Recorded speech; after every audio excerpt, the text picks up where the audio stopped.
La vidéo d'aujourd'hui aura pour but de montrer une séance parmi d'autres possibles où on travaille deux aspects qui sont la vitesse et la technique. On commence cet entraînement par 5 minutes d'étirement dynamique qui auront un but d'échauffement pour l'ensemble du corps. On passe ensuite sur le premier exercice qui consiste simplement à se déplacer en conduite de balle de manière libre. Cet exercice aura pour but de finaliser l'échauffement et de se mettre en route techniquement. On fera l'exercice pendant 5 minutes avec une intensité modérée. Pour le second exercice, on place 3 coupelles en angle droit. On fixera la première du pied droit pour se replacer et ensuite fixer la seconde du pied gauche. On tiendra l'exercice sur 1 minute de travail, on prendra ensuite 30 secondes de repos et on fera 4 passages au total. On essaiera d'être le plus précis possible sur les touches de balle et de directement passer d'un pied à l'autre sans transition. Pour le troisième exercice, on fixera 4 coupelles, les 2 premières du pied droit et les 2 suivantes du pied gauche. Comme pour l'exercice précédent, on fixera de l'extérieur du pied pour se replacer avec la semelle. On fera ici aussi 1 minute d'exercice, puis 30 secondes de repos et 4 passages. Ces deux exercices que j'ai pris l'habitude de présenter sont vraiment intéressants pour travailler sa maîtrise des deux pieds ainsi que le pied d'appui. Le pied d'appui sera aussi utile lors des passes et des frappes. Ce sont donc des exercices complets. Pour le quatrième exercice, on devra enchaîner 3 slaloms en forme de 8. On placera donc 6 coupelles au total, comme vous pouvez le voir à l'écran.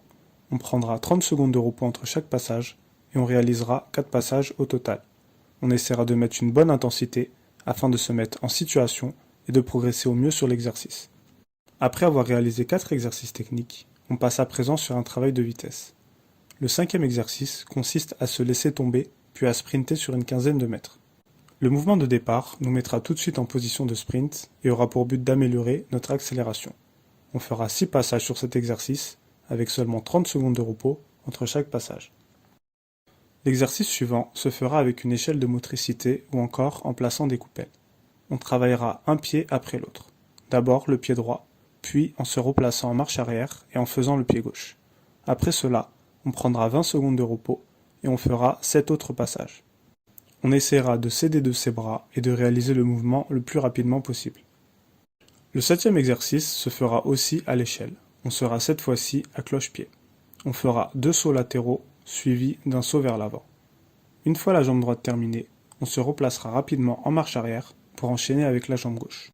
On prendra ici aussi 20 secondes de repos pour 8 passages au total. Ces deux exercices nous aideront à gagner en vitesse de pied, donc à être plus rapide sur les premiers mètres, de même plus solide sur nos appuis et plus efficace techniquement. On enchaîne avec 2 exercices de pliométrie. Pour le premier, on réalisera des sauts pieds joints sur une distance de 15 mètres. On prendra ensuite 1 minute de repos et on fera 4 passages. Pour le second, ça sera le même principe, sauf que les sauts se feront de manière latérale. On fera 2 passages par côté avec un temps de repos identique d'1 minute. Ces exercices de saut nous aideront à développer des muscles dynamiques et par conséquent à gagner en puissance. On entend par cela la vitesse, la détente, la force, etc. On termine avec un exercice technique qui sera de la maîtrise dans les petits périmètres. On placera quelques coupelles et on devra slalomer entre elles sans les toucher. On fera différents circuits pendant 1 minute en utilisant ces 2 pieds. On utilisera les différentes surfaces du pied, l'intérieur, l'extérieur et la semelle. On prendra 30 secondes de repos et on fera 4 passages.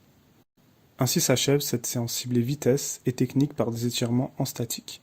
On pourra s'étirer pendant 3 minutes.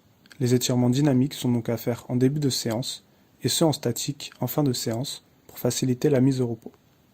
J'espère que cet entraînement t'a plu. Si c'est le cas, fais-le moi savoir dans les commentaires.